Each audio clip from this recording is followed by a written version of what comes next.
Plasma in the Halo universe is much different than what we know of it today in our real world. Much more destructive, violent, and well common. Plasma isn't just something that any of us can come across any given day, but with Halo's Covenant, it is the blood of their military. Weapons like the plasma rifle and pistol are in canon, insanely more devastating than in the game. A basic marine or any unshielded being can take multiple plasma rounds to the face without dying in the game.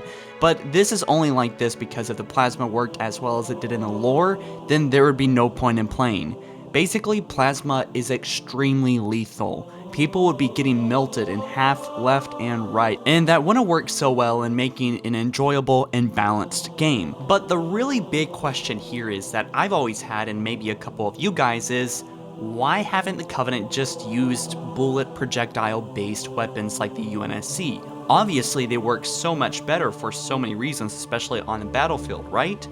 Well, actually no.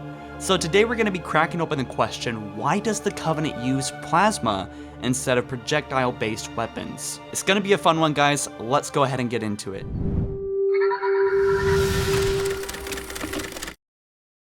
Projectile weapons like guns, the assault rifle, battle rifle, and so on have bullets, right? They project bullets. And they will always be something that will be effective for inflicting damage on any target. But at some point in the future, this form of weaponry is basically going to become obsolete. But that's a topic for another video. We can, however, talk about how plasma is vastly superior to projectile weaponry in almost every way, and that the Covenant are very aware of this. Most of the species within the Covenant use projectile-based weaponry prior to being inducted. We can see some of these weapons in the game still with the Needler and the Brute Spiker, but obviously much less common than the plasma. But these weapons are rare and are normally sidelined for their much more newer and more powerful plasma-based weaponry. To understand why this is, we have to look at the Covenant itself, and we see that the weapons of the UNSC, besides like the railguns, are no match for the technology of the Covenant. So why would the Covenant use this plasma? Well, bullets bounce off shields. Plasma shreds right through it. When missiles barely scratch the surface of insanely hard armor, plasma melts the metal like butter. Entire UNSC ships have been turned into floating balls of molten metal after taking a hit or two from the Covenant plasma torpedoes fired from their gigantic spaceships. Which brings up another good point.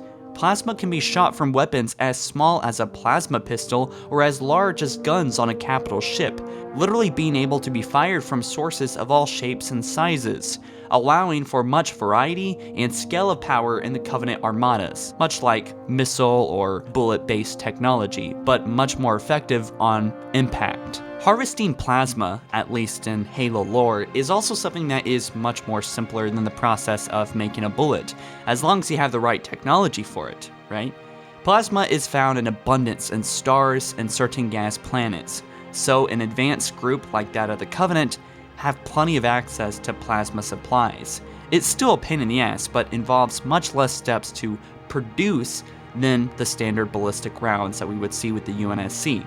Now, there's also the fact of reloading a gun, even in the future setting of Halo, and it involves multiple steps. Grab the clip or magazine, load the rounds in, then jam the thing into your weapon, cock it, and shoot it all in a couple of seconds, but very important seconds that are lost to reloading. Now, there are no random full ammo clips in the real world like we get to see in video games. The entire process is much more of a headache and takes a large bit of time unless you're super prepared or Master Chief. Plasma, on the other hand, is reloaded and refueled much more effectively.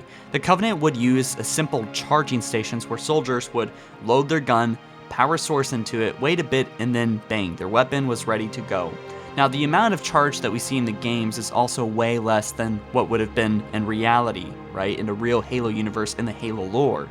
Once again, the quick use of the power supply of these weapons is strictly there for gameplay reasons and not exactly up to par with the lore.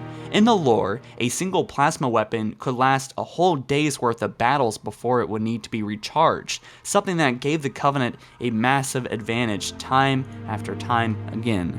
Now, the matter that makes up plasma is relative towards magnetic fields, meaning that the substance can be shaped from individual rounds like that of the plasma rifle, or it can be formed into a giant singular beam like those we've seen in the glass scenes done on Reach or in other places. Without the field, the plasma dissipates too quickly to be of any real use. The field controls and contains the plasma without interfering with firing. If you look at the energy sword, for example, how do you think that the blade stays intact and maintains its particular shape? Well, you guessed it, it's a magnetic field that originates from the hilt of the blade and keeps the plasma in place. Now, the Covenant also found another use of these beams. Occasionally, they would terraform planets with this technology to suit their needs. Now, while we never see it in the games, plasma can also be controlled and guided to some extent in the Halo universe.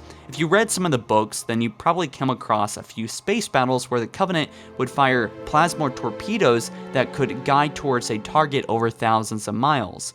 Space combat can be crazy like that for the Covenant, and it's something that we just haven't seen enough of, or any of.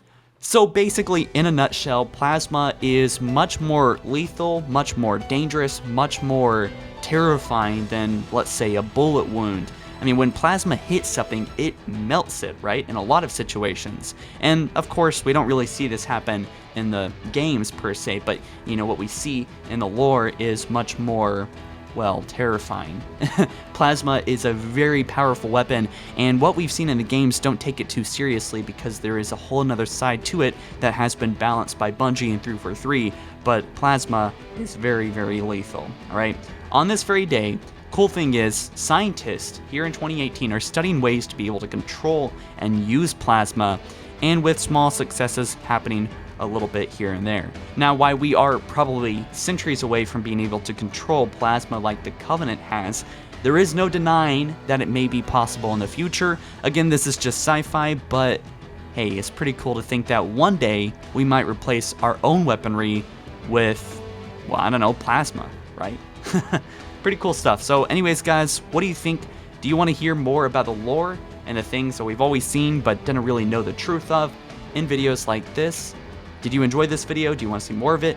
And let me know down in the comment section below. And guys, what do you think about plasma? Have you learned anything new in this video? And I will see you guys in the next one. Subscribe if you haven't already, like this video up, and peace.